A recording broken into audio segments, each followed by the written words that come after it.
Marie-Madeleine n'était pas remontée sur un vélo depuis l'âge de 5 ans, mais aujourd'hui c'est chose faite et ce grâce au centre social de QC à Villeurbanne. Avec d'autres femmes en insertion, elle apprend à pédaler dans ce parc. L'objectif, être autonome pour son futur emploi d'auxiliaire de vie. Franchement, je ressens le besoin. Surtout que je ne suis pas véhiculée, je ressens le besoin. Par un moment, je me tape 1 heure de temps à l'arrêt à attendre le bus, alors que j'ai plein de vélos autour de moi. J'ai dit, mais attends, c'est une perte de temps. Donc avec ça, franchement, je serai, je pense, bien en avance sur tout ce que je vais entreprendre. 9 femmes ont entamé fin mai ce cycle vélo-école dans le cadre du plan local pour l'insertion et l'emploi. Pour Sylvie, qui pilote le projet, le vélo est bien plus qu'un simple moyen de transport.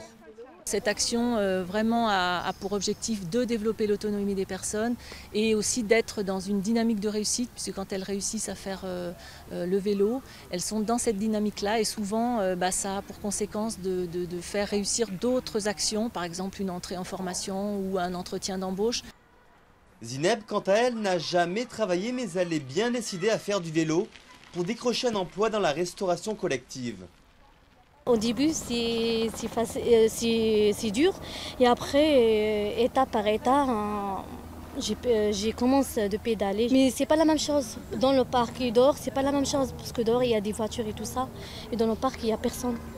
Mais je commence à un peu traîner. Quand vous êtes dans une petite rue, il faut rouler où? Une rue très étroite. Il faut rouler au milieu? Ouais. Les apprentis cyclistes acquièrent aussi quelques notions du code de la route et apprennent à lire des cartes pour mieux se repérer et calculer les trajets.